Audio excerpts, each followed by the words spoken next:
Actors have versatility. Gal Gadot has presence, a lot of it. So much presence, in fact, that sometimes the plot forgets to happen around her.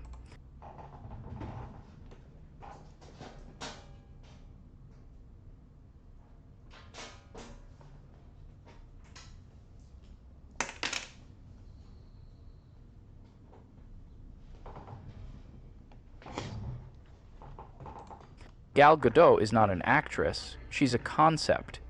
She isn't so much a person as she is a brand extension of elegance, a walking fragrance ad, a living screensaver. She's the answer to the question, what if a mannequin gained sentience, took a few acting classes, and then got cast That's a crazy. He said if a mannequin gains sentience. as the most iconic female superhero of all time? She's tall, statuesque, and carries the serene energy of someone who has never lost a single argument because she's never raised her voice above a whisper. To her fans, she's graceful. To her critics, she's emotionless. To Warner Bros., she's a contractual obligation. And to the rest of us, she's the cinematic equivalent of chamomile tea. Looks fancy, tastes like nothing. Before Wonder Woman turned her into a household name, I'm sorry, y'all. But y'all hear the sound? You know what happened? I could tell what happened. What happened was bro had music playing in the background and then his shit got copyrighted and he had to take off the sound off the background but keep his actual voice. Anyway, let's get back into the video, man. Gal Gadot was already quietly building her cinematic resume. If by building you mean standing stoically in the background of Fast and Furious movies like a perfume ad with a driver's license.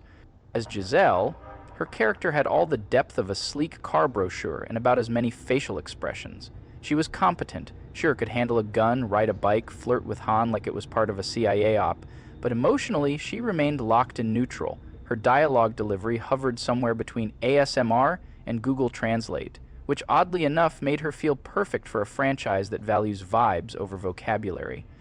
When she delivered a line, it was less of a performance and more of a suggestion, softly implied emotions drifting past like smoke from a tire burnout. And yet, she fit the world. She didn't need to emote, she just needed to glide into frame with a smirk, say something that sounded vaguely international, and let the background explode in her wake. Moving on to Wonder Woman 2017. This was Gal Gadot's big moment. Her debut as Deanna Prince in Batman vs. Superman was brief, just long enough to strike a pose and cause Hans Zimmer to lose his mind on a guitar solo, but Wonder Woman was the coronation. And to be fair, she looks the part. You'd be hard-pressed to find someone who better resembles a mythic warrior princess handcrafted by Zeus's interns. But once she opens her mouth, things get complicated.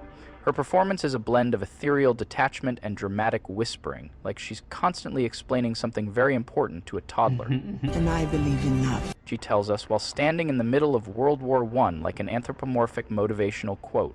There's a sincerity to it, sure, but it's the kind of sincerity you get from someone who learned their lines phonetically. The accent is thick, the delivery is flat, and the emotional range lives somewhere between mildly concerned and slightly more concerned. Critics praised her presence, which is a polite way of saying she stood there really well. She does that. She stands with conviction. She strides with intensity. She stares into the distance like it's about to tell her a secret. And she says lines like, "Only love can truly save the world," as if she believes it, or at least as if she practiced saying it a lot in the mirror. But then came Justice League, where Gal Gadot officially entered her leading lady era, and with it, a new challenge. Emoting while surrounded by a team of emotionally unstable superheroes and one very expensive CGI mustache cover-up. As Wonder Woman, she was regal, determined, and deeply committed to saying things like, "We need to unite," as though she were reading from the back of a cereal box. Her voice, ever tranquil, rarely changed tempo. Whether she was talking strategy or mourning the fall of mankind, she sounded like she was half. Bro really on her right now. Bro is going crazy on her right now. But the thing is, he kind of right. He kind of right. I feel like for a long time, no one noticed how bad of an actress that she actually was, just because she was kind of just gliding. I feel like in the second Wonder Woman, that's where people was like, you actually suck.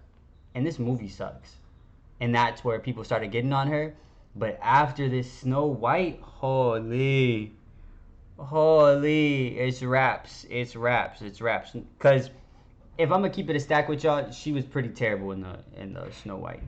It was a pretty bad performance. If I had to say so myself, I didn't watch it in the movie theater. I watched it on a bootleg website. So maybe that took away a little bit of the, the little oomph. But yeah, no, that was bad. And the way he's explaining it, like, it's facts. It makes you think, like, was she ever a good actress? Which I don't think she was. I think she's a pretty girl, and for the most part, people stop there. It's like, oh, she's a pretty girl. We don't need to look any deeper. But anyway, let's get back into the vid, man. Halfway through a spa treatment. But all roads lead to the Kal-El. No moment, possibly the most unintentionally iconic line reading in the entire DCEU. Superman has just been resurrected from the dead and is busy tossing Batman like a lawn chair. And in the heat of this high-stakes conflict, Broda blew his back out. Throw a man into a car like that. I don't care what armor you got on. Bro, back blown out. Godot belts out, Kal-El, no! with the urgency of someone realizing their Postmates order went to the wrong address. It's not a scream. It's not even a plea. It's a light drizzle of disapproval. She says it like she's trying not to disturb a sleeping baby, or like Kal-El is her roommate who keeps forgetting to separate the recycling. The world is ending, punches are being thrown at hypersonic speeds, and Gal Gadot is mildly inconvenienced. You can't write that kind of deadpan delivery. It's the kind of line reading that echoes through time, a cinematic relic to be preserved in digital. She probably really can't, like, project her voice that much. Like, she probably really just can't do it. Like, I feel like her voice is, like, very soft. She has a soft voice just naturally. So maybe she really can't even yell that loud, bro. But then again, girls be loud. So maybe she can. Maybe she think that's, like, a part of her, like, her, what they call it? Schnick? Schnick? Anyway. Digital amber alongside. I am Groot. And do you bleed? And yet in its flatness, in its complete detachment from the gravity of the scene, it somehow becomes legendary. That's the Godot paradox. She underplays everything so intensely that she swings back around into meme immortality. Critics might call it wooden, directors might call it restrained, but there, in the middle of a movie that doesn't know whether it's an epic or a corporate apology, Gal Gadot remains unbothered. Her tone never wavers, her brow rarely furrows. She is, above all else, consistent. A statue with a SAG card, a goddess of glassy expression. That's probably that Botox, bruh. She probably got Botox. Her eyebrows can't move, bro. Them things stuck. She's like, no, ah. Eyebrows stuck. But anyway. Expressions sailing through chaos, as if protected by an invisible force field of, I'm just here so I don't get fined. Now let's fast forward to Wonder Woman 1984, where everything got weird. The movie is a kaleidoscope of bizarre choices, magic stones, body-swapping ethics violations, and a villain whose motivation boils down to capitalism, but with jazz hands. And in the middle of it all is Gal Gadot, floating through the plot like a beautiful, unbothered ghost. There's a moment, an emotionally climactic moment, where Diana has to say goodbye to... That was terrible acting. Yo. Hey, yo. Climactic moment, where Diana has... Bro, what is this? In the back, it's too pale. Hey, bruh. I could have edited this. I could have edited this with some Photoshop. You feel me? Come on. But that movie did suck. I did watch the whole thing, and I kind of, like, a little bit kind of enjoyed it. Just because it was like a superhero movie. But the movie sucked. But anyway. Has to say goodbye to her magically resurrected boyfriend. She weeps, sort of. She cries, kind of. Her lips tremble, maybe. That's some eyebrows. Them just can't move. Their eyebrows can't move, bro. It's that Botox right there, bro. It's that Botox. It gotta be Botox right here, bro. Eyebrows can't go nowhere, bro. They can't go up. They can go to the side, but they can't go up. That's what that is, bro. And it all lands with the emotional weight of a soap ad. You don't feel it. You just recognize the intention of feeling. It's like the movie hired a robot to simulate heartbreak, and the robot was running low on battery. Next up, Red Notice, the Netflix action movie that feels like it was written by ChatGPT if you only fed it Instagram captions and leftover Fast and Furious scripts. Hell no. Godot stars alongside Dwayne Johnson and Ryan Reynolds in what can best be described as an algorithm's idea of chemistry. And yet, once again, she's magnetic. Not because she's doing anything. Yeah, I didn't have a problem with this movie. I feel like this movie I didn't really have an issue with.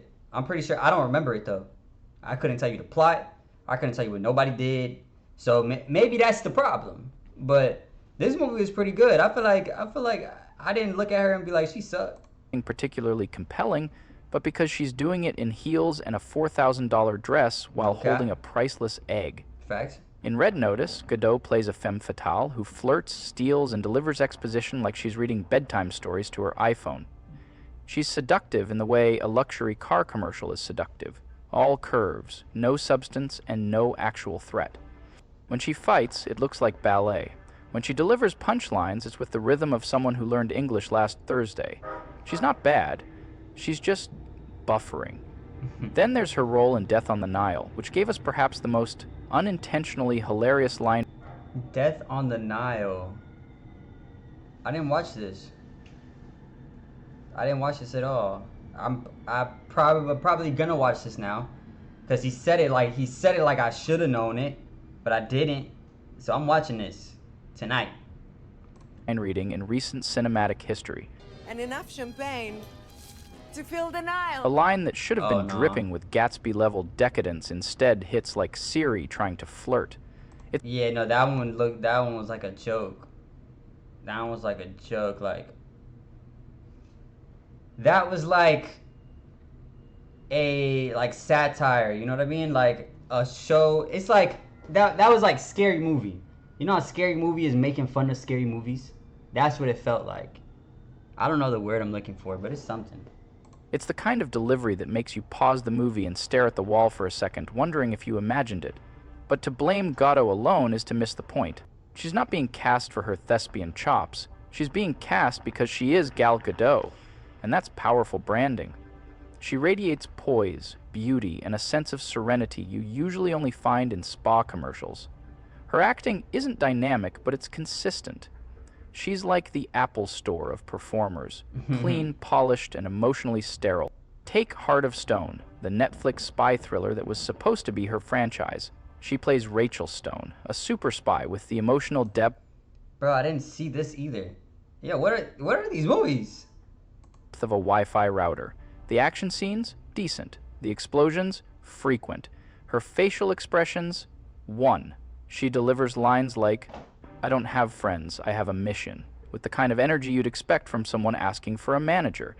It's not dramatic, it's corporate. And yet, somehow it works. Not because she elevates the material, but because she is the material. She doesn't act through scenes, she glides across them like a skipping stone, beautiful in motion, never breaking the surface. So does Gal Gadot have no acting range? Well, define range. If you're looking for someone to scream, cry, collapse, and rage against the heavens, she's not your girl. But if you need someone to look stunning while holding a sword, whisper something about justice, and stare wistfully into a CGI sunset, she's unbeatable. She's not a chameleon. She's a logo.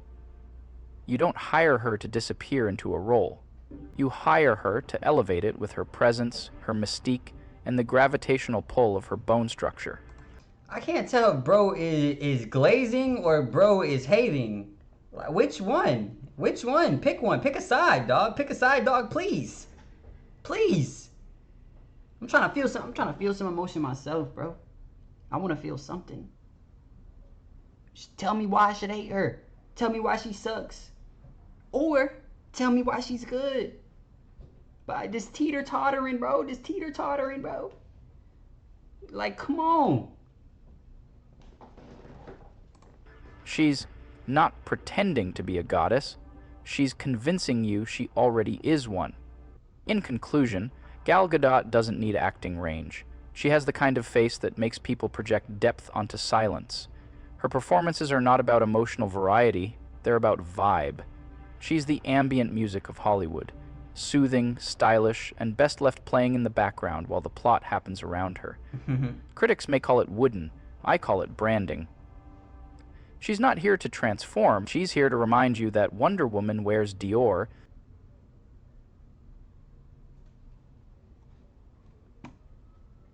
Sheesh. They couldn't cut out the sound on the rest of this. It may sound like a Some actors Bro couldn't cut out the sound at the end. That was the issue. That was the issue. Look, silence. Silence. Bro had to chop it out. Hey, I respect it. I respect it. My shit get copyrighted. You feel me? Everything that's copyrighted getting cut out. I don't care. I don't care, bro. So I understand why you did it, ganger. That sucks that you got copyrighted like that. But I still got the plot. I still get the understanding, you know, without all the background music. You know what I'm saying? So this is a good vid. I feel like I wanted him to just be like, yo, she sucks. Because she kind of does suck. Let's keep it a stack with ourselves. She kind of is based off this video, she is a terrible actress. She just looked good. But at the end of the day, that's all you need. That's all you need. If you look good enough, you can do anything. You don't need to be a good actress. I feel like by this point in time, she should have been a good actress. Like, you should have acted enough times to where, like, you bring a little more emotion to your roles. You know what I mean? Like, you have to have, like, an acting coach or something. Unless she just don't, and she really don't care because she like, I look good, and I'm going crazy.